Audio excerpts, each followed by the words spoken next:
যি মানুহৰ লাজ নাথাকে যেতে একেবাৰে মানুহ এজন নিলজ্জ হৈ যায় কোনো লিমিট নাথাকে তেতিয়া কয় যে মোৰ লৰাও বিদেশী মোৰ ঘৈণীও বিদেশী ছোৱালীও বিদেশী কি কৰ তো হেতু একদম যেতিয়া এটা মানুহ নিলজ্জতাৰ শেষ পৰ্যায়ত যায় যে ইয়াতকৈ আৰু নিলাজ নাই তেতিয়া মানুহ এটাই কয় আজি যদি কোনবা এটা মানুহে কয় যে মই অসমীয়া বিৰোধী হয় মোক কি কৰিবি কৰ তেতিয়াতো আৰ কোনো একো কৰিব নোৱাৰে সো এইটো যেটো তেওঁ কৈছে এটা কথা মই ডেফিনেটলি কৈছো যে what ever he has reveal that is only 10% of it so what I am going to reveal on 10th September Rahul Gandhi will regret for his life that why I have appointed this guy as a deputy leader in the parliament and the president of Assam Congress Committee. So now I know that Rahul Gandhi himself is encouraging Pakistani element in Congress party. Otherwise, if in a family 3 person is not a citizen of India, only 1 person is citizen of India, then who is nationalist party is going to encourage that guy? যিজন মানুহে নিজৰ লৰা ছোৱালীক ভাৰতীয় হোৱাৰ যোগ্যতা বুলি নাভাবে তেওঁ আমাৰ লৰা ছোৱালীক কি চকুৰে চাব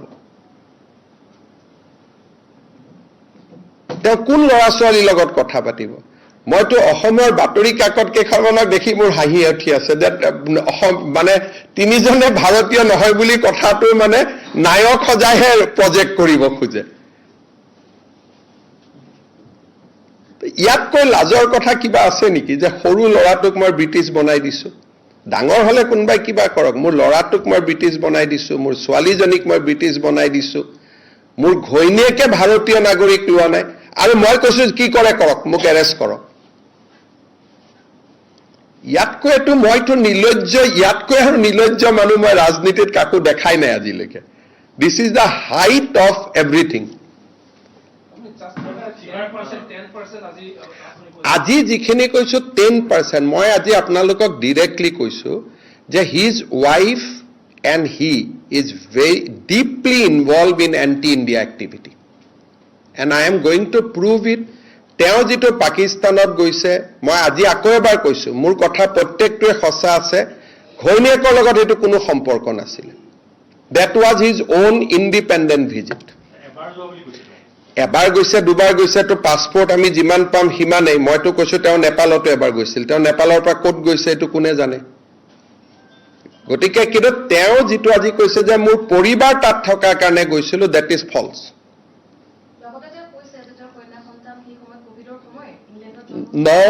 no তেওঁ লৰা ইণ্ডিয়াত জন্ম হৈছে তেওঁ লৰা 7 বছৰ ইণ্ডিয়ান সিটিজেন হোৱাৰ পিছত ব্ৰিটিছ কৰিছে ইমান অসত্য কথা ক'ব নালাগে তেওঁ লৰা ইণ্ডিয়ান সিটিজেন আছিল ভাৰতীয় পাসপোৰ্ট আছিল আৰু ভাৰতীয় পাসপোৰ্টখন গৌৰৱ গগৈয়ে নিজে সহি কৰি এপ্লিকেশন দি সাৰেন্ডাৰ কৰোৱাইছে কৰাই পেলাই ব্ৰিটিছ পাসপোৰ্ট লৈছে আৰু গৌৰৱ গগৈ লৰাৰ জন্মস্থানটো চাইলক তেতিয়া কোভিড দূৰতো নাছিল আপোনালোকক যিমান পাৰে মিছা কথা কৈ বুৰ্বক বনাই আছে মই এটোৱে কৈছো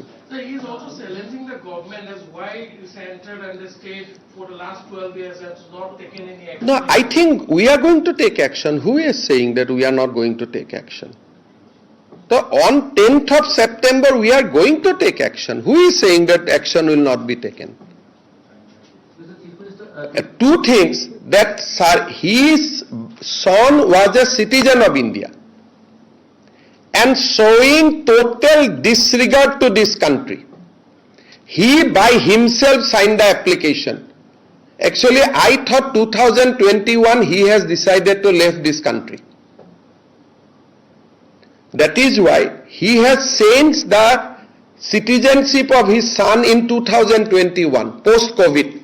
I know the date also. And we have the exact copy of application also with us. His daughter was born in Britain. That is correct. But his son was a Indian citizen. Kot janmo hoise moi najano. But he had a Indian passport In 2021, after I formed the government in Assam, he surrendered his son's British passport, or Indian passport, and he took a British passport. কোভিডৰ লগত কোনো link নাই।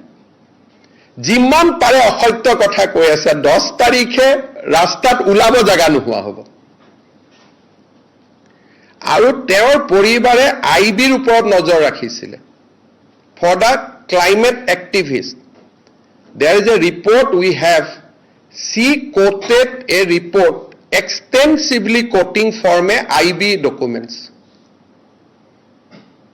That means she has a link, she has somebody in IB who will fed her information.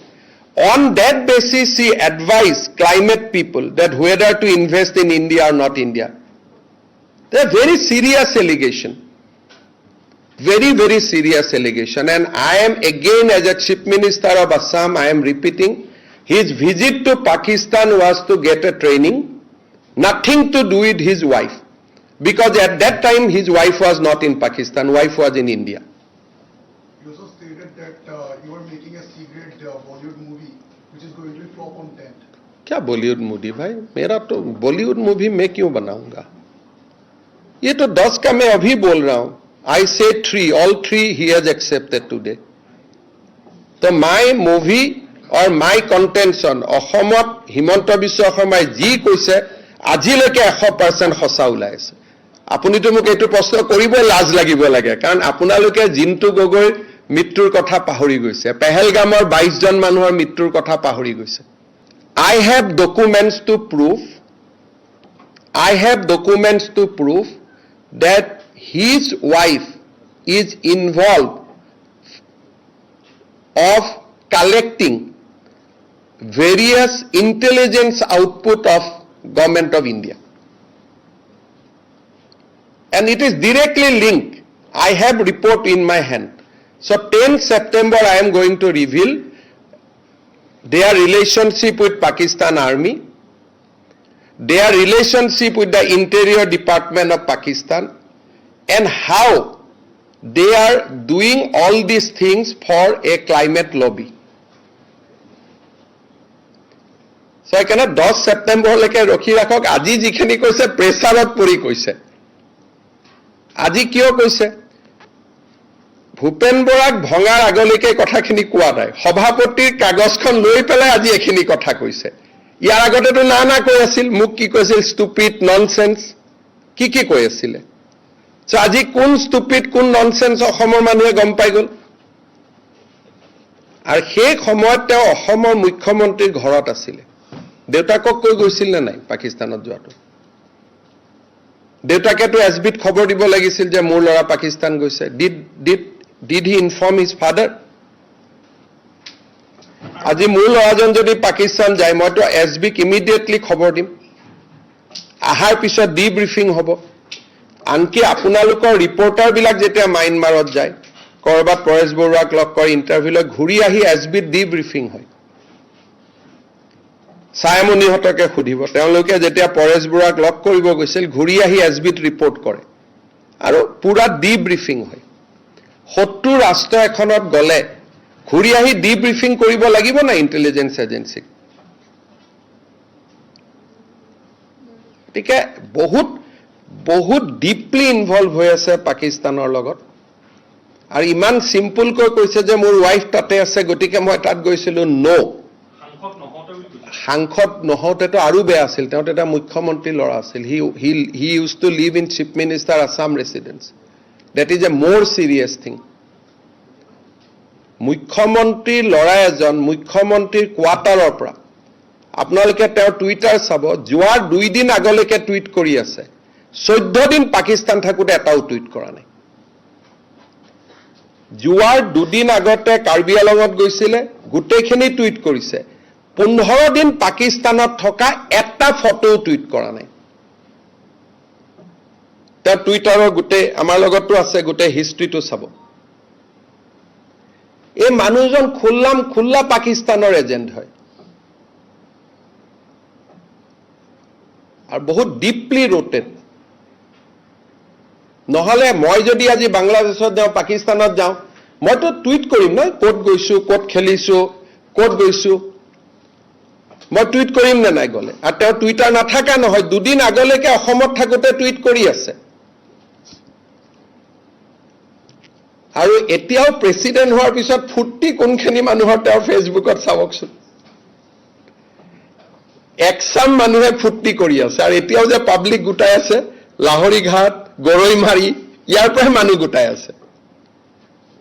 কোনো অসমীয়া মানুহে জিন্তু গগৈৰ মৃত্যুক পাহৰি নাযায়, কোনো অসমীয়া মানুহে পেহেলগামৰ ঘটনাক পাহৰি নাযায়, কোনো অসমীয়া মানুহে পাকিস্তানৰ ভ্ৰমণটোক জাষ্টিফাই কৰা কোনো অসমীয়া মানুহে মানি নলয়।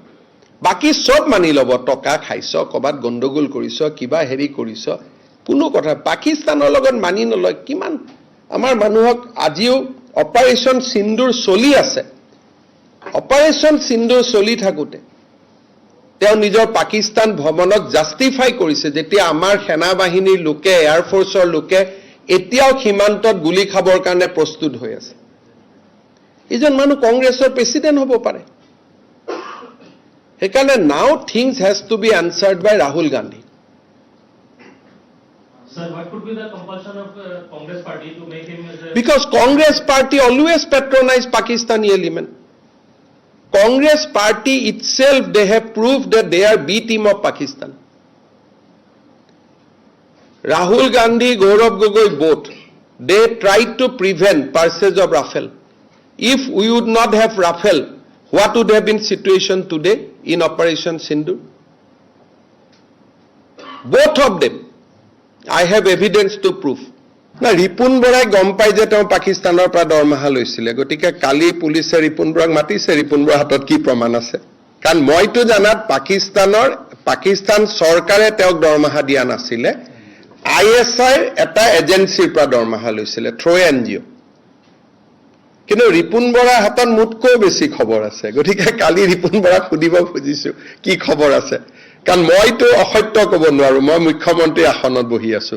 গতিকে মই বাৰে বাৰে কৈ আছো যে পাকিস্তান চৰকাৰৰ লগত সম্পৰ্কিত এটা NGOৰ পৰা দৰমহা লৈছিলে, কিন্তু ৰিপুণ বৰাই কৈছে নহয় না, পাকিস্তান চৰকাৰৰ পৰা লৈছে। কি ভুল কৰিছিলে? আৰু যদি পাকিস্তান চৰকাৰৰ পৰাও দৰমহা লোৱাটো ভুল নহয়, তেতিয়া গৈ পেলাই পাকিস্তান আৰ্মিৰ কোলাত বহি থাকক গৈ। জ্যোতি মালহোত্ৰাক কিয় এৰেষ্ট কৰিব লাগিলে? যদি শত্ৰু ৰাষ্ট্ৰ এখনৰ দৰমহা লোৱাটো ভুল নহয়, তা ভুল মানে কি? খোল্লাম খোল্লা কৈ দিয়ক, ভাই মই পাকিস্তানী হয়। অসমৰ মোৰ হাতত যিমান তথ্য আছে, অসমৰ ইতিহাসে এই ব্যক্তিজনক কেতিয়াও ক্ষমা নকৰে, মই ইমানে আপোনালোকক কৈ থৈ দিছো।